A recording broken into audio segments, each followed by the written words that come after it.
धर्मधारणा. कौशल देशाचा राजा प्रसेनजित यांचा पुरोहित ब्राह्मण बावरी याने वृद्धावस्थेत गृहत्याग करून संन्यस्त जीवन स्वीकारले आणि श्रावस्ती नगर सोडून उत्तरेकडून दक्षिण पथाकडे निघाला. आंध्र प्रदेशातील अश्वक आणि नलक या राज्यामधून वाहणाच्या गोदावरी नदीच्या किनारी त्याने आपला आश्रम बांधला. भिक्षा आणि कंदमुळे फळे खाऊन संन्यासी बावरी तेथेच तपस्व्याचे जीवन व्यतीत करू लागला. जेव्हा त्याची वयाची 100 वर्षे पूर्ण झाली तेव्हा त्याने आसपासच्या गावातून काही धनधान्य गोळा केले आणि महायज्ञ आरंभिला. यज्ञ पूर्ण होताच उरलेले धन लोकांना वाटून टाकले. त्यानंतर एक ब्राह्मण 500 मोहरा दान मागण्यासाठी आला. बावरीने विनम्रतेने आपली असमर्थता व्यक्त केली. असंतुष्ट याचक रागावला आणि बावरीला शाप दिला की 7 दिवसात त्याच्या मस्तकाचे 7 तुकडे होऊन पडतील. वृद्ध बावरी अत्यंत उदास आणि खिन्न झाला. त्याला धड जेवण सुचेना की ध्यान साधनेत मन रमेना. तेव्हा त्याच्या एका सन्मित्राने सांत्वन केले की अशा ढोंगी माणसाच्या शापाने चिंतित होण्याचे काहीच कारण नाही. कावळ्याच्या शापाने गाय मरत नसते. तुझा काहीच दोष नाही. कुणी धनलोभी व अज्ञानी माणसाने दिलेल्या शापाने तुझे काय वाईट होणार. ज्या व्यक्तीला हेही माहित नाही की ख्या अर्थाने शिर काय आहे आणि शिरविखंडन होणं म्हणजे काय, तो अज्ञानीच तर आहे. वृद्ध बावरीचे समाधान झाले, पण त्याची उत्सुकता वाढली. जिज्ञासा जागृत झाली व त्याने विचारले की शिर आणि शिराचे विखंडन होणे याचा नेमका अर्थ काय आहे. काही अर्थ असेल तर समजावून सांग. तो मित्र म्हणाला की कोणी सम्यक संबोधच याचा नीट अर्थ सांगू शकेल. आणि सुदैवाने यावेळी सम्यक संबुद्धही उत्पन्न झाले आहेत.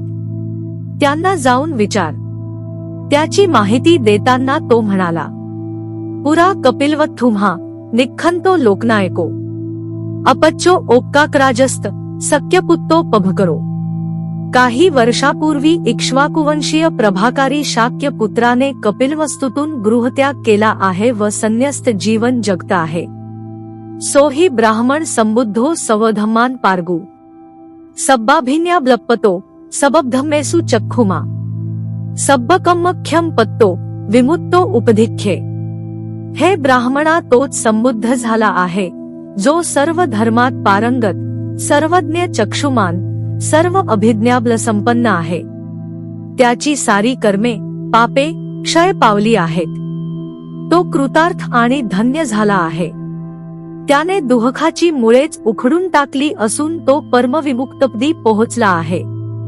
बुद्धो सो भगवा लोके धम्म देसेती चक्षुमा तत्व गतवान पुच्छस्सु सो ते त व्याकृस्सती. ते सर्वज्ञ चक्षुमान भगवान बुद्ध लोकांना धर्म शिकवित आहेत. तुम्ही त्यांच्याकडे जाऊन त्यांना विचारावे. ते तुम्हाला विस्ताराने समजावून सांगतील. संबुद्धो ती वचो सुत्वा उद्गो बावरी अहो सोकस तनुको आसी पीतीच विपुल्लभी. संबुद्ध शब्द ऐकताच बावरी प्रफुल्लित झाला. त्याची उदासीनता दूर झाली. तो विपुल प्रीती प्रमोद भरल्या हृदयाने पुलकित होऊन उठला. अशा प्रकारे रोमांचुक्त श्रद्धाशील बावरीने आतुरतेने विचारले, कतम हि गामे निगमम हि वापून कतम हि वा जनपदे लोकनाथो. ते लोकनाथ भगवान बुद्ध यावेळी कोणत्या गावी आहेत, कोणत्या नगरात आहेत, कोणत्या जनपदात आहेत. यथ गंत्वा नमस्सेमु संबुद्ध दिप्दुत्तम. तिथे जाऊन त्या पुरुषोत्तम बुद्धाला मी नमस्कार करू शकेल. त्यावर आगंतुक म्हणाला, सावथियम कोसल मंदिरे जिनो पहुत्पन्नो वरभौरी मेधसो सो सक्यपुत्तो विधुरो अनासवो मुद्धाधिपातस विदु नरासभो. ते महाप्रज्ञावान, अत्यंत बुद्धिमान, भारमुक्त, आश्रममुक्त, शिरच्छेदनाचे ज्ञाता, नरश्रेष्ठ शाक्य पुत्र भगवान जिन बुद्ध यावेळी कौशल देशाची राजधानी श्रावस्ती नगरात राहत आहेत. शतायुषी बावरी आंध्र प्रदेश ते कौशल प्रवास करण्यास असमर्थ होता.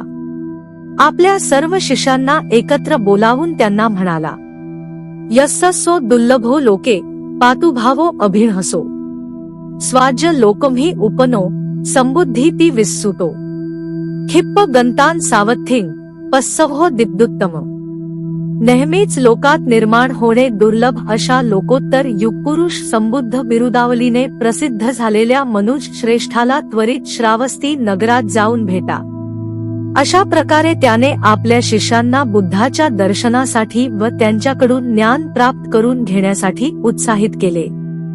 बावरीचे जटा आणि मृगाजिंधारी 16 प्रमुख शिष्योत्तम अजित, तिस्समेत त्याय, पुन्नक, मेत्तगु, धोतक, उपसीव, नंद, हेमक, तोदेय, कप्प, जातुकण्णी पंडित, भद्रायुध, उद्य, ब्राह्मण पोसार, मेधावी मोघराजा आणि महर्षी पिगीय सर्व शिष्यगण ध्यानसाधना करणारे होते, पूर्वजन्मातील पुण्यसंचित संपन्न होते। तसेच वर्तमान कालातील लोकमान्य विभूत होते। ते सर्वजण आचार्य बावरींना साष्टांग नमस्कार घालून प्रदक्षिणा घालून उत्तरेकडे निघाले। ते प्रथम अलखून पाटणला आले। तेथून सध्याच्या मध्य प्रदेशातील महिष्मती, उज्जैनी, गोधपूर, विदिशा, भेलसा, तुंगवन अशी यात्रा करीत करीत सध्याच्या उत्तर प्रदेशातील कोशांबी, कोश्म, साकेत, अयोध्या असा प्रवास करून श्रावस्तीला पोहोचले। तेथे पोहोचल्यानंतर त्यांना कळले की भगवान पूर्व दिशेला मगध देशात भ्रमण यात्रेकरिता गेले आहेत। म्हणून सारेजण सेतव्य कपिलवस्तू, कुसिनारा आणि पावाहून भोगनगर मार्गे वैशालीला पोहोचले व तेथून राजगिरी। तेथील एक मनोहारी पाषाणाच्या चैत्यात त्यांना भगवान बुद्धांचे दर्शन घडले। भगवानांनी त्यांचे आचार्य बावरी यांच्या प्रश्नांचे समाधानकारक उत्तर दिले। शिर म्हणजे अज्ञानविद्या आणि श्रद्धा, वीर्य, स्मृती आणि समाधी युक्त प्रज्ञा विद्या द्वारे या अविद्येचे निराकरण, भेदन होते। खरोखर कपोल कल्पनेला धर्म मानणारे अथवा दुसऱ्यांच्या ज्ञानाधारित तर्कवितर्कजन्य बुद्धिविलासाला धर्म मानणारे हे या अज्ञानाचे शिकार असतात।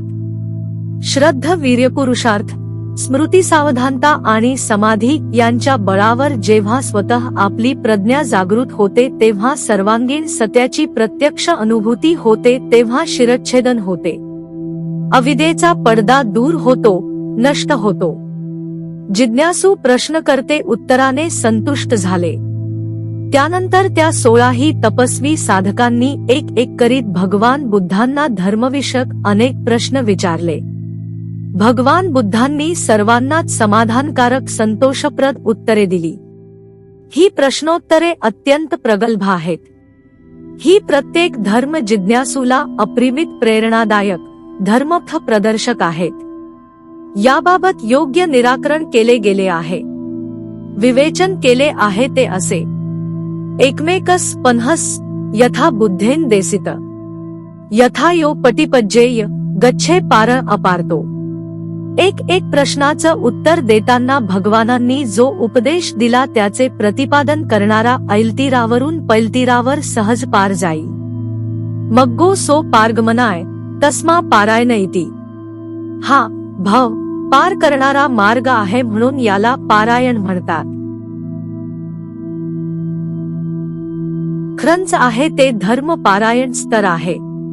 पारायण याचा अर्थ केवळ पाठ करणे हा नाही, त्याचे प्रतिपादन करून भवसागर तरून जाणे याला पार करणे म्हणतात। आणि त्या 16 साधकांनी हेच केले। त्यांची प्रश्नोत्तरे म्हणजे केवळ बुद्धिविलास नव्हता। त्या प्रश्नापैकी कोणत्याही एक प्रश्नाचे उत्तर अर्थ समजून घेऊन जर कोणी धर्मानुधर्म याबद्दल प्रतिपादन करून म्हणजेच त्याप्रमाणे पावले टाकून तो धर्म धारण केला तर तो जन्म मृत्यूच्या फेयाच्या पलीकडे जाईल व निर्वाणाची त्याला प्राप्ती होईल। पन्हस अथ अन्याय, धम्म अन्याय, धम्मानुधम्म पटिपज्जे गच्छेयेव जरा मरणस पार। प्रश्नोत्तरांचा हाच हेतू होता। पारायण हा हेतू होता। भव पार करण्याचे उद्दिष्ट होते। म्हणून जेव्हा त्यापैकी एक ऋषी धोतक भक्तिभावपूर्ण श्रद्धायुक्त अंतःकरणाने भगवान बुद्धांना म्हणाले, पस्सामह देवमनुस्लोके अकिंचन ब्राह्मण इरियमान। तत नमस्सामी समंत चक्षु पमुंच मौसक्क कथक पाही. देव मनुष्यांमध्ये आपल्यासारखे अप्रिग्रही ब्राह्मण विद्यमान असलेले पाहतो. हे समंत चक्षु, समदृष्टीने पाहणारा, मी आपणास वंदन करतो. हे शक्र, मला संशयमुक्त करा. तेव्हा भगवान म्हणाले, नाहंग विस्सामी पमोचनाय कथकथिन धोतक कंची लोके. धम्मच सेठ्ठ अभिजानमानो एवं तुव ओघविम तरेसी. हे धोतक, मी कोणा संशयग्रस्ताला मुक्त करू शक नाही. जेव्हा तू स्वतःच्या श्रेष्ठ धर्माला अनुभूतीच्या आधारे समजशील तेव्हा स्वतःच्या महापुरातून पार होशील. या ठिकाणी अभिजानमानो हा शब्द फार महत्त्वपूर्ण आहे.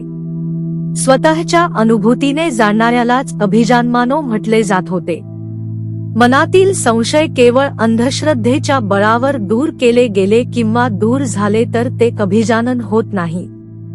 याप्रमाणेच केवळ तर्कवितर्क करून अभिजानन होत नाही. या दोहो व्यतिरिक्त प्रत्यक्ष अनुभूतीच्या सहाय्याने जाणणे हेच बुद्धांचे सांगणे आहे. मनोगत आहे ख्या अर्थाने तेच अभिजानमानो होय, त्या आधारेच ओघमिम तरेसी होता येते. ख्या अर्थाने हेच पारायण होय. या साधकांपैकी एक साधक महर्षी पिगीय म्हणतो, भगवानांच्या संपर्कात येण्यापूर्वी मी नेहमी ऐकत आलो होतो. इच्छासी इति भविष्यति म्हणजे असे होते, असे होईल. हे जे ऐकत होतो ते केवळ काल्पनिकच काल्पनिक होतं. सभ्यते इतिहेती अंधविश्वास आणि परंपरागत मान्यतांनी भरलेल्या कोचा कल्पनाच होत्या. अथवा सब्बात तक्कवद्धन साराच तर्कवितर्कांच्या मायाजालाने भरलेले बुद्धिविलासच होते. वास्तविकता कुठे होती? प्रत्यक्ष अनुभूती कुठे होती? परंतु आता मात्र धन्य वाटू लागले. कारण की यो मे धम्म देसेसी संदिट्टिक मकालिक तढख्यम नीतिक यस नथी उपमा क्वची. आता जो धर्म मला शिकविला गेला तो तर सांदृष्टिक म्हणजे अनुभूतीजन्य आहे. असन झालं होतं, असन झालं होतची केवळ कोरी कल्पना नाही, अकालिक आहे. म्हणजे लगेच फळ देणारा आहे. असं होईल, असं होईलची मिथ्या मृगतृष्णा नाही. इथे याच जीवनात तृष्णेचा अंत, दुःखाचा विनाश करणारा आहे. ज्यांनी हे शिकविले त्यांना कोणतीच उपमा देता येणार नाही, अनुपमच आहे. ज्या भगवानांनी मला हे शिकविले त्या धर्माची अनुभूती त्यांनी घेतली होती. ती केवळ अंधश्रद्धा किंवा तर्क पांडित्य नव्हते. यथा अद्दख्खी तथा अख्खासी विमलो भूरिमेत्सो निक्कामो निब्बनो नाथो किस हेतू मुसाभरे. निर्मळ महाप्रज्ञावंताने जसे पाहिले तसेच सांगितले. स्वामी स्वतः निष्काम आहेत, वितृष्ण निरिच्छा आहेत. ते खोट कसे बोलतील? आणि त्यांनी जे शिकविले ते साधकांनी जाणावे म्हणूनच शिकविले. धर्म मान्यतेसाठी नव्हे तर जाणून घेण्यासाठी आहे. स्वतः साक्षात्कार करून घेण्यासाठी आहे. म्हणून सांदृष्टिक आहे. तात्काळ फळ देणारा आहे.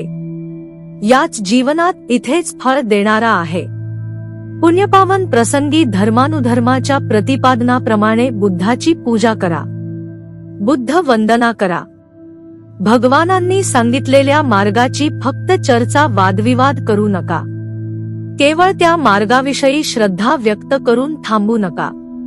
परंतु यथाशक्ती त्या मार्गाची प्रत्यक्ष अनुभूती घ्या. त्याप्रमाणे धर्माचरण करा. हे जीवन सफल बनविण्याचा दृढनिश्चय करा. हळूहळू प्रगती करीत सर्व दुःखांचे निराकरण करा व धर्मपारायण नावाचे सार्थक करा. आपले खरे मंगल आहे. खरे कल्याण आहे.